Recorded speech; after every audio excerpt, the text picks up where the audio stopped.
দেশের সব স্টেডিয়ামকে খেলার উপযোগী করে গড়ে তুলতে তার যথাযথ ব্যবহার নিশ্চিতের তাগিদ দিয়েছেন যুব ও ক্রীড়া উপদেষ্টা আসিফ মাহমুদ সজীব ভুঁইয়া।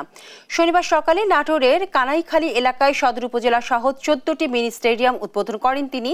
জানান, দেশে প্রায় 150টি মিনি স্টেডিয়ামের কাজ শেষ হয়েছে, বাকি উপজেলার স্টেডিয়ামের কাজ শেষ করতে ব্যবস্থা নেওয়া হয়েছে। এর আগে রাজশাহীতে স্থানীয় সরকার বিভাগের বিভিন্ন প্রকল্প ভার্চুয়াল উদ্বোধন করেন উপদেষ্টা।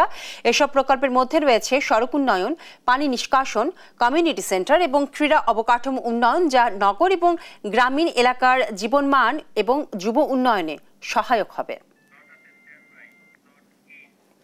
14টি উপজেলা স্টেডিয়াম আজকে উদ্বোধন হলো এবং আমরা সারা দেশে প্রতিটি উপজেলায় একটি করে উপজেলা স্টেডিয়াম নির্মাণের জন্য উদ্যোগ গ্রহণ করেছে এবং ধাপে ধাপে সেগুলো বাস্তবায়ন হবে।